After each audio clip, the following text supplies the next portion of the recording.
अस्सलाम वालेकुम स्टूडेंट्स। कैसे हैं आप लोग। आज हमारा लेक्चर नंबर 13 है। लेक्चर नंबर 13 और इसके सेकंड लेक्चर नंबर 12 का हाफ वाला जो हमारा रह गया था उसमें से आज हमने टॉपिक स्टार्ट किया हुआ था नॉर्मलाइजेशन वाला, जिसके अंदर हमने उसके फॉर्म्स के बारे में पढ़ रहे थे। हमने फर्स्ट नॉर्मल फॉर्म भी पढ़ ली थी, सेकंड नॉर्मल फॉर्म भी पढ़ ली थी विद एग्जांपल्स। एंड आज हम लोग जो लेक्चर में डिस्कस करेंगे वो है third normal form. Third normal form क्या था कि फ़र्स्ट नॉर्मल फॉर्म में हमने पढ़ा कि फ़र्स्ट नॉर्मल फॉर्म में रिपीटिंग ग्रुप्स रिमूव करते हैं, ठीक है। सेकंड नॉर्मल फॉर्म में हमने क्या रिमूव करना था, partial dependencies. And third normal form में हमने रिमूव क्या करनी है, ट्रांजिटिव डिपेंडेंसीज। सबसे पहले हम थर्ड नॉर्मल फॉर्म की डेफिनेशन रीड करते हैं कि a relation is in third normal form. Table जो है, ये रिलेशन जो है वो थर्ड नॉर्मल फॉर्म में होगा if it is in second normal form and no transitive dependency exist. कि वो कब होगा, रिलेशन जो है वो थर्ड नॉर्मल फॉर्म में कब होगा, जब वो सेकंड नॉर्मल फॉर्म में होगा। सेकंड नॉर्मल फॉर्म में कब होता है, जब वो फर्स्ट नॉर्मल फॉर्म में होगा। इसका मतलब क्या है कि हमारा रिलेशन थर्ड नॉर्मल फॉर्म में तब जाएगा जब वो फर्स्ट में भी होगा और सेकंड में भी होगा और उसके अंदर कोई भी ट्रांजिटिव डिपेंडेंसी एग्जिस्ट नहीं करती होगी, ठीक है। What is a transitive dependency, most important in short question है ट्रांजिटिव डिपेंडेंसी का, कि ट्रांजिटिव डिपेंडेंसी क्या होती है। It is a functional dependency in a relation between two non key attributes, ठीक है। ये अब किसके दरमियान में रिलेशनशिप है, दो नॉन की एट्रीब्यूट्स के दरमियान में, ठीक है। सेकंड नॉर्मल फॉर्म में पार्शियल डिपेंडेंसी पड़ी थी, जिसके अंदर पार्शियल डिपेंडेंसी क्या होती है कि जब नॉन की एट्रीब्यूट जो है, कोई सा भी नॉन की एट्रीब्यूट है वो प्राइमरी की पे डायरेक्टली फुली फंक्शनली डिपेंडेंट नहीं होता है। कौन सा, नॉन की एट्रीब्यूट। इसके अंदर वो क्या बता रहे हैं कि it is a functional dependent in a relation between two non key attribute. A more precise definition from third normal form is a non key attribute must not depend on any other non key attribute. देखें अब इसमें क्या है कि पहले वो था कि नॉन की एट्रीब्यूट प्राइमरी की पे डायरेक्टली इंडिपेंडेंट नहीं है, डिपेंड नहीं कर रहा। इसमें यह है कि नॉन की एट्रीब्यूट दूसरे नॉन की एट्रीब्यूट पर डिपेंडेंट ना हो, ठीक है।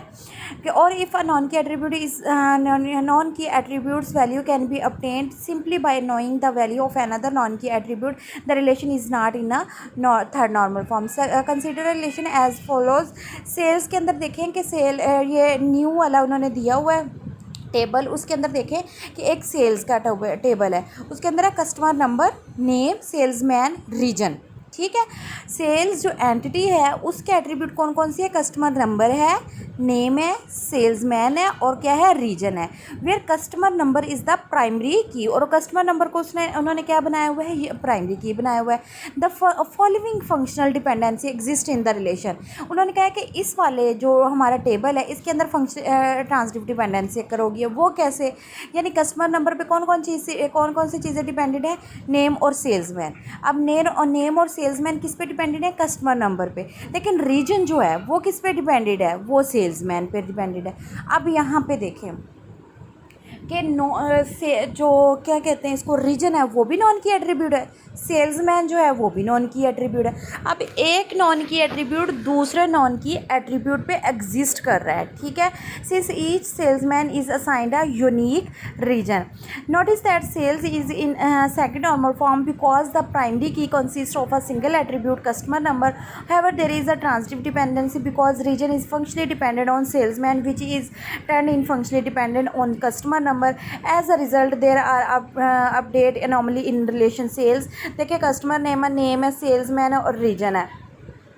यहाँ पे देखें कि कस्टमर नंबर तो रिपीट होगा ही नहीं, ठीक है। नेम हम रिपीट भी कर सकते हैं, सेल्समैन जो हैं उनके नेम भी रिपीट हो सकते हैं, रीजन जो है वो भी रिपीट हो सकता है, ठीक है।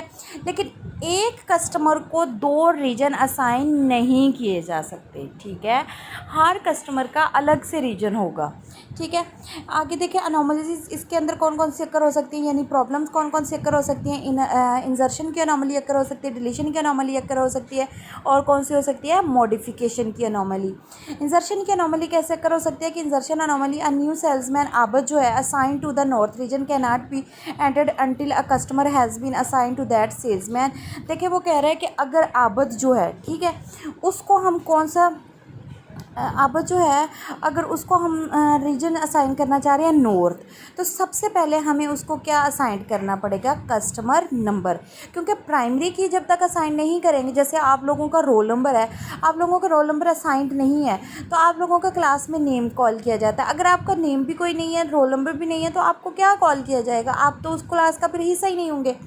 सेम ऐसे ही, ठीक है। Customer must be provided to insert a row in the table relation.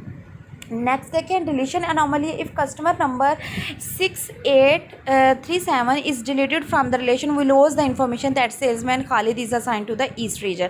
क्या कहते हैं कि अगर इसके अंदर एक और प्रॉब्लम अगर होती है कि अगर हम कस्टमर नंबर डिलीट करते हैं तो हमारे कस्टमर नंबर के साथ साथ उसका नेम भी चला जाता है, उसका रीजन भी चला जाता है, उसका सेल्समैन का नाम भी चला जाता है। मॉडिफिकेशन अनोमली कौन सी होती है कि if salesman Ahmed is reassigned to the east region, several rows must be change to reflect the fact two rows in the case. ठीक है, इसी तरह मॉडिफिकेशन है कि अगर हमने चेंज करना है, रीअसाइन करना है, उसको ईस्ट रीजन देना है, तो हमें काफ़ी सारी सारा का सारा उसका डाटा जो है वो चेंज करना पड़ेगा। This anomalies arise as a result of the transitive dependency. This problem the transitive dependency can be removed by decomposing the relation sales into two relation. वो कह रहे हैं कि इस ट्रांसटिव डिपेंडेंसी को हम कैसे रिमूव कह रहे हैं कि अगर हम ये ऐसे टेबल रखते हैं जैसे ये बना हुआ है कस्टमर नंबर, नेम, सेल्समैन और रीजन का, तो हमारी प्रॉब्लम्स अकर होगी। लेकिन अगर हम इसको अलग अलग टेबल में कन्वर्ट कर देंगे तो हमारे जो ट्रांसटिव डिपेंडेंसी की प्रॉब्लम है वो अकर नहीं होगी। ठीक है, उसके अंदर देखें कि उन्होंने सेल वन का अलग से कर दिया है और एसमैन का सेल्समैन का अलग कर दिया है, एसमैन यानी सेल्समैन।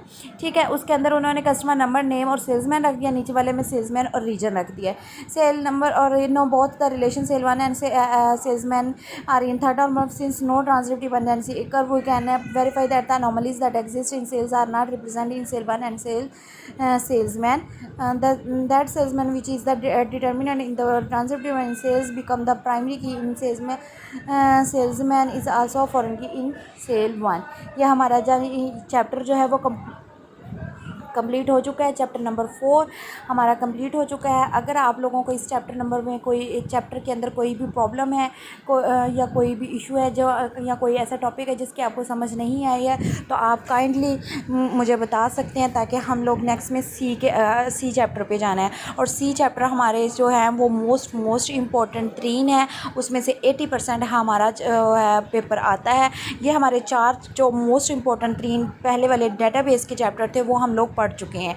आगे हम लोगों ने जो 5th है, 6th है और 7th है वो हम लोग सी लैंग्वेज पढ़ने के बाद, सी के 6-7 चैप्टर्स पढ़ने के बाद फिर हम लोग डेटाबेस के पढ़ेंगे। ओके जी, अल्लाह हाफिज़।